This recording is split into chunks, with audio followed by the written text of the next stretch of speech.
So if you buy a $10 cup of coffee today, um, only about 5 cents of that actually pays for the physical coffee bean itself, Which is pretty crazy to think about. right? The other $9.95 pays for this totally invisible, wildly complex web of geography, politics, logistics, and, human intellect. Welcome to today's deep dive. We are looking through the incredibly detailed stack of notes and research that you, our listener, sent our way about the actual mechanics of international trade. Yeah, and our mission today is to really figure out how that invisible web actually works. Right. Like why it dictates that some nations become unimaginably wealthy while others just stay trapped in poverty. Exactly. We're exploring the hidden gears of the global economy. Okay, let's unpack this. Because trade is often just tossed around in the news as a simple series of transactions, just buying and selling. Yeah, totally. Just moving boxes around. Right, but looking at the notes you sent us, it is so much more than a financial scorecard. It basically functions as the central nervous system of human progress. It really does. And to understand how we arrived at this modern world of standardized shipping containers and instant global finance, we kind of have to look at the fundamental mechanism that started it all. The survival aspect of it. Exactly. Imagine a primitive tribe living deep in a forest. They've mastered hunting, meaning they have this massive surplus of meat and warm animal skins. But their geography completely deprives them of two really critical resources, which are salt and fish. Right. And then, just a few miles away, you have a coastal tribe. They have all the salt and fish they could ever possibly consume, but they are freezing through the winter because they lack heavy hides. So the forest tribe could, spend generations trying to invent fishing techniques in a terrain they just don't understand. Which would be incredibly inefficient. Yeah, or the coastal tribe could try hunting in an unfamiliar, dangerous forest. But instead, they just swap. The animal skin is traded for the salt. Both tribes instantly upgrade their baseline chance of survival without having to reinvent the wheel, you know? Right, that is the literal spark of trade. It didn't begin as this grand ambition to accumulate wealth.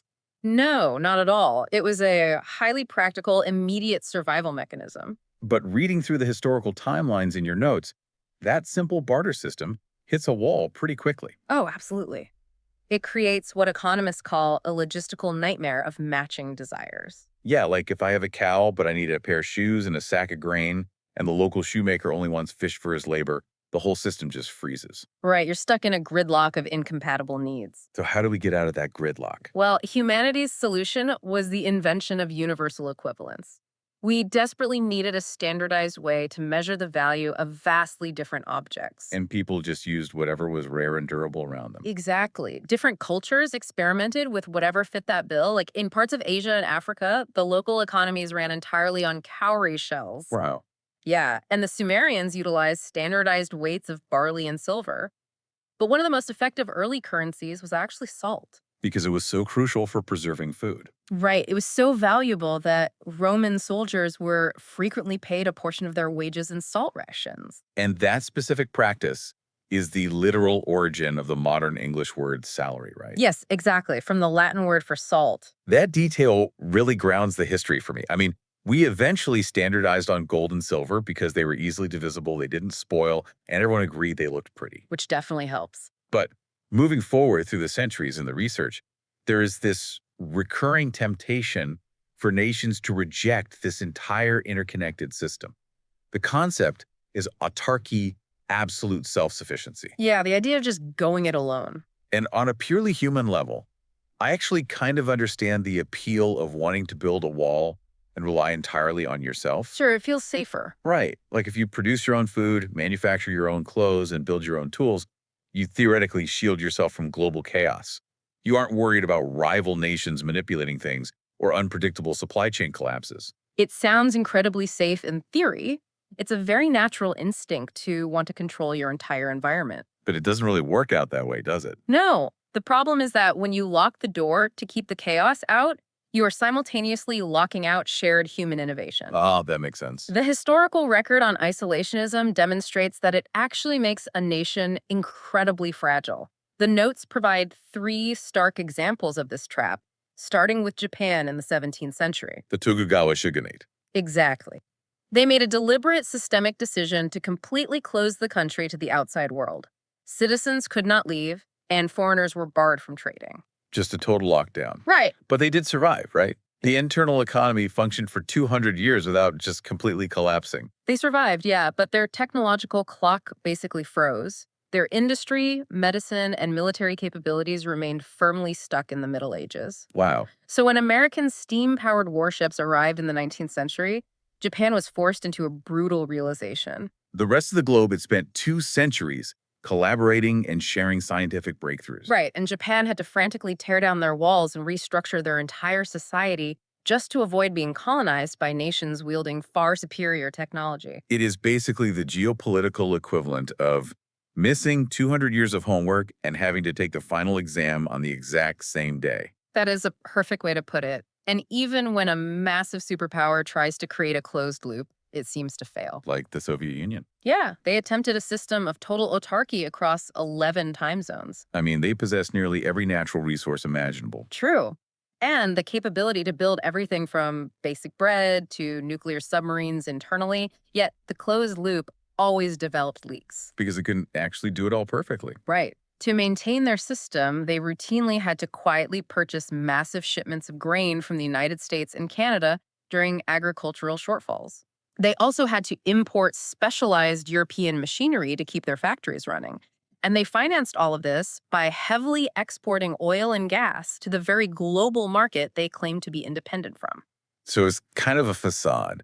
But the ultimate contrast provided in the research, the one that makes this just undeniable, is the Korean peninsula. Absolutely. North Korea operates as the modern world's closest attempt at an isolated, autarkic economy. And the result is systemic poverty, chronic agricultural failures, and a crumbling industrial base. Meanwhile, South Korea shares the exact same geography, the exact same historical roots, and the same initial post-war devastation.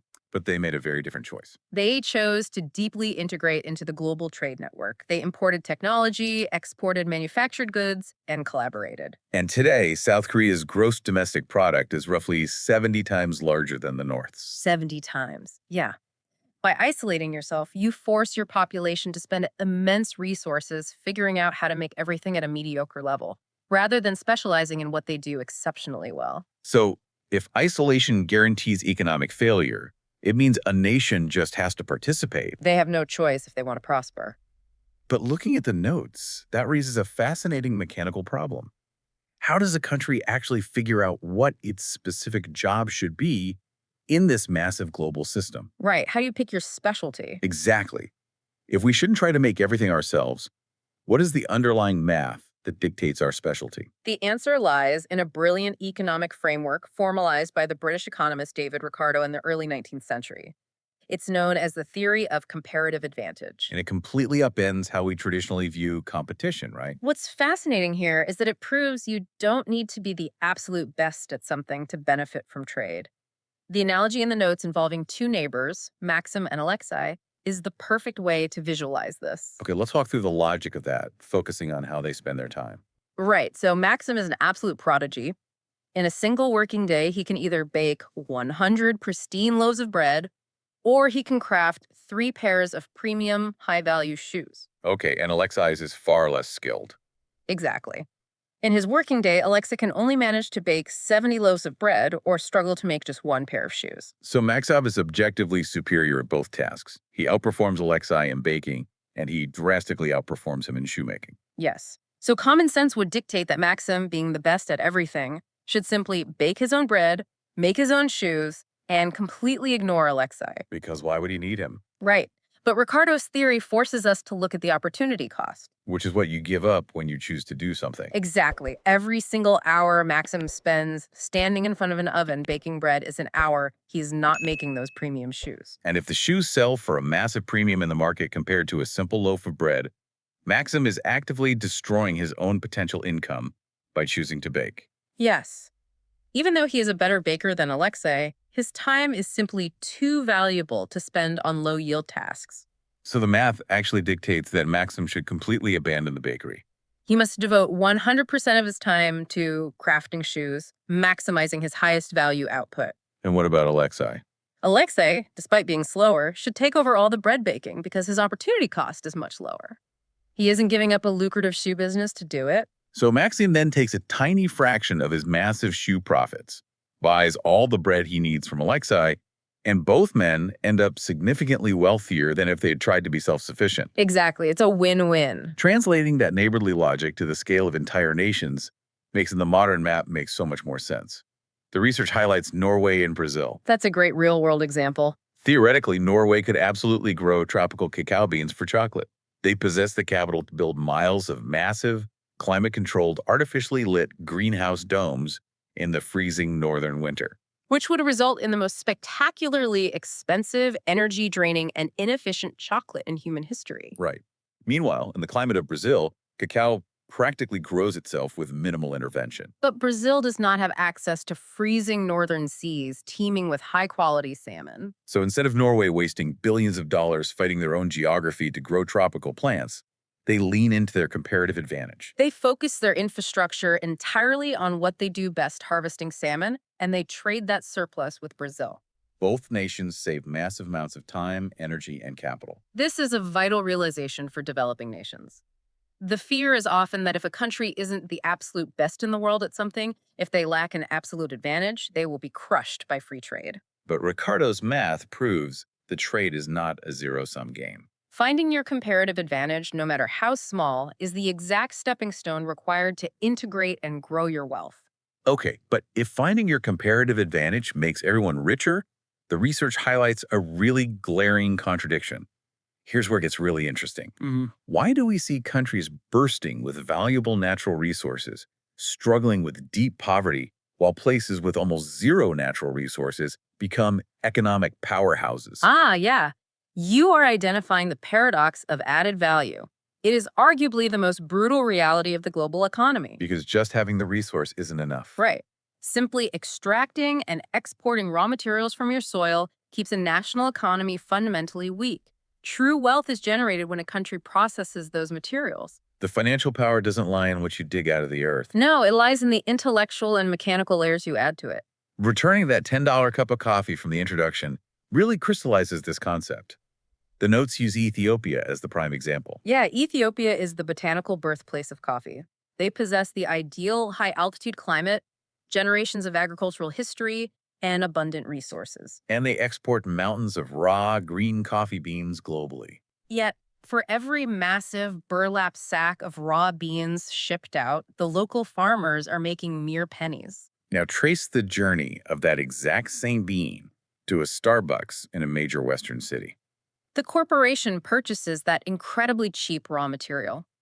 They apply patented roasting technology, they integrate it into a highly standardized, globally recognizable menu, they pour it into a paper cup stamped with a carefully engineered logo. And they serve it in a retail environment designed to feel like a premium experience. Exactly. When you hand over $10 for that beverage, you are rarely paying for the physical agricultural product. You are paying for the brand identity, the marketing campaign, the supply chain logistics, and the intellectual property. The profit margin isn't in the dirt. The profit lives in the invisible layers of human intellect stacked on top of the bean. We see the exact same dynamic play out in heavy industry too, such as the timber trade between Russia and China. Right. Russia maintains vast, sprawling forests and heavily exports raw, unprocessed timber across the border. And China imports those cheap logs, runs them through advanced manufacturing facilities, uses modern design principles to create finished furniture, and then sells that completed furniture back to the Russian market for an exponential markup. Yeah, because the raw wood is inherently cheap. The manufacturing and design process is where the heavy capital is captured. So if your national economy relies solely on exporting the raw logs or the raw beans, you remain incredibly fragile. You fail to develop complex, high-paying industrial sectors, and your entire national budget is left completely at the mercy of wildly fluctuating global commodity prices. Which is a dangerous place to be.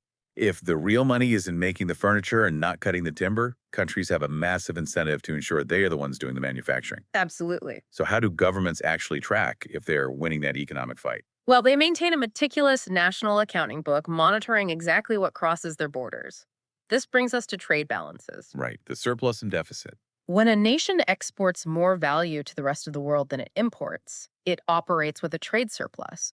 Modern economic powerhouses like Germany and China are classic examples of this. Conversely, when a country buys more from the global market than it manages to sell, it runs a trade deficit. Nations like Turkey, Argentina, and the United States consistently fall into this category. Now, the instinctive reaction to those terms is that a surplus must be inherently good and a deficit must be inherently bad. But the notes make it clear that macroeconomic reality is far more nuanced than that. A trade surplus sounds universally positive because a nation is essentially piling up foreign currency reserves in the national bank account. That sounds great, right? Right, but running a massive chronic surplus can actually cause severe domestic issues. It can overheat the local economy and artificially drive up the value of the national currency. And paradoxically, a stronger currency makes your exports much more expensive for other countries to buy, which can eventually erode your competitive edge. It also tends to inflate domestic prices for your own citizens. Okay, so a surplus has downsides, and a trade deficit isn't automatically a sign of impending doom either. Not at all. The sources explain that for a developing nation, a deficit can act like a strategic business loan. Like borrowing money to build a business. Exactly. If a country is running a deficit because it is aggressively importing heavy construction machinery, advanced computing technology, and industrial materials it lacks locally, it is borrowing against today to build the highly efficient factories of tomorrow. That is a productive deficit. Right. The danger arises when a nation runs a chronic deficit simply to consume. Like borrowing heavily just to import luxury cars and consumer electronics without investing in its own productive capacity. Yes, that pathway leads directly to spiraling national debt, severe inflation, and a collapsing currency. Because the stakes are so high, governments rarely just sit back and let the free market dictate this scorecard.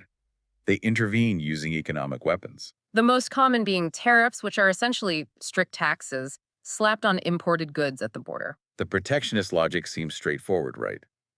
If foreign manufacturers are flooding our country with incredibly cheap televisions and threatening to put our local TV factories out of business, the government adds a 20% tariff to the foreign TVs. Artificially raising their price so the local factories can compete. Historically, there are specific windows where this strategy has been highly effective. South Korea utilized targeted tariffs brilliantly in the 1960s and 70s. They constructed a temporary protective shield around their infant developing industries. Giving them a decade to learn, make mistakes, and optimize their manufacturing without being crushed by established foreign giants. And once those industries were robust, the shield was lowered and they became global competitors. But applying that same tool in the modern, deeply interconnected era is a totally different game.